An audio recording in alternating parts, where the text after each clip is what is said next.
Greetings, loyal subscribers and honoured guests. It's been a long time coming, but PS2 Tuesdays is finally back.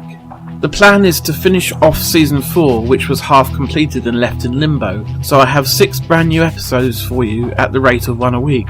Then later in the year there will be a Season 5, after I have finished the remaining episodes of Cover Tape Chaos.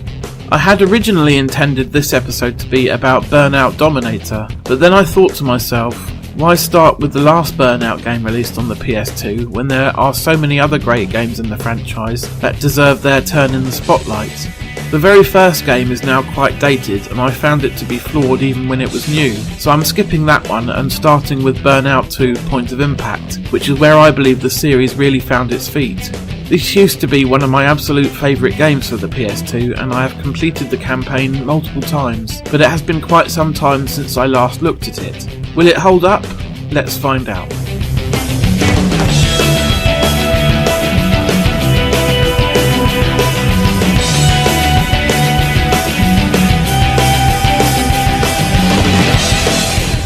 When Burnout 2 Point of Impact was released in 2002, I thought it looked pretty fantastic and was a considerable leap over the first game in terms of quality. The game ran at a silky smooth 60Hz if your PAL TV could support it, luckily mine could, full widescreen and 60 frames per second. It truly felt like the arcades had come home. The tracks are all very nicely designed and include locales such as interstates, airport parkways, mountain roads, routes through cities that strongly resemble Miami and Las Vegas, and my favourite, the sun-drenched blast along the coast. While at this point in the franchise the emphasis was on avoiding collisions rather than causing them, when you did get into an accident the results could be pretty spectacular. Yes, at the time of its release Burnout 2 was quite the looker, but since then many other games have come along with just as much speed and more detail. As a result the game now looks a little bit dated, but it is no less fun because of that.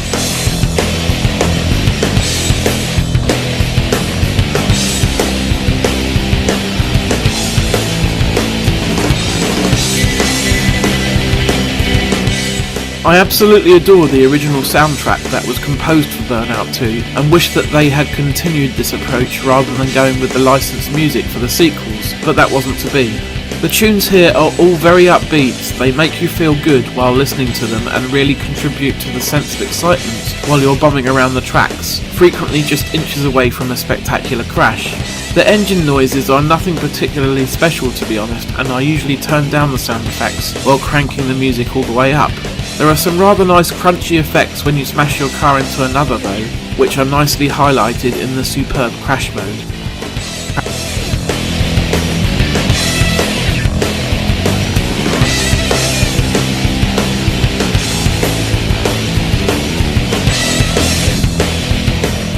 Like I said earlier, in Burnout 2, much like the first Burnout, the emphasis is on avoiding contact with other cars. You will fill up your boost meter by driving in oncoming traffic, or by very nearly missing cars in the same direction, but should you smash into another vehicle, all that will happen is that you'll come to a very abrupt and noisy stop, along with losing a bit of your boost meter as punishment.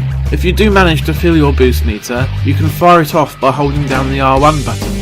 While boosting, if you continue to avoid a fiery death, while at the same time performing manoeuvres like near misses, drifting, etc., you will earn more boost and may earn a burnout, which is a second full meter. You can continue to chain these together if you are skillful or lucky enough, and it's a great feeling when you manage to finish almost an entire race without lifting your finger off the boost or hitting anything.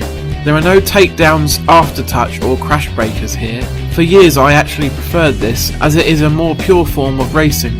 When Burnout 3 came along, it suddenly transformed the series into much more of a car combat game than an arcade racer, something I was a bit disappointed about. On replaying Burnout 2 for this review though, I did find the gameplay a bit frustrating at times, because there were several instances where I had barely scraped another car, yet the game treated it as a crash. Other times I smashed into another vehicle with quite a lot of force and I was alright, so it's a bit inconsistent. Still a lot fairer than the first game was in this regard though. No write-up of Burnout 2 would be complete without mentioning its greatest addition to the series, the crash mode. This was the first time that you and a bunch of mates could take it in turns, chucking a sports car into a crossing full of buses to see how much vehicular carnage you could cause, and it was an absolute riot. Of course, this mode was improved too in future instalments, but it began right here. There was also a pursuit mode, which was the Burnout version of Chase HQ style gameplay. Catch up to the criminal car and bash it about 15 times before it can get away. It makes for an interesting change in pace during the single player campaign, I guess, but it can sometimes be a bit annoying.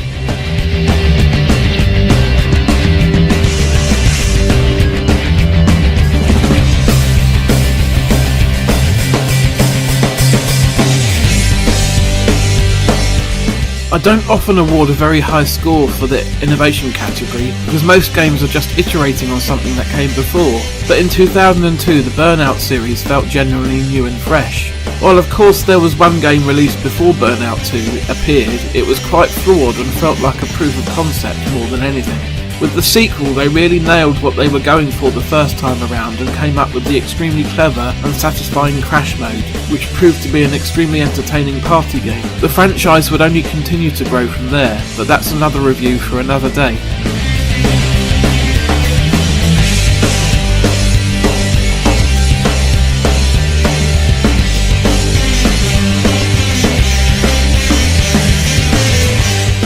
While Burnout 2 does feature a fairly lengthy single-player campaign, I'm not sure I recommend coming back to it today unless you have a lot of nostalgic feelings towards it like I do.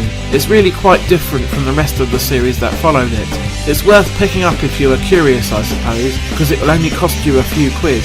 You might want to go with the Xbox version over the PS2 though, because it was a developer's cut that contained a bunch of extra cars and crash junctions, making it the superior version.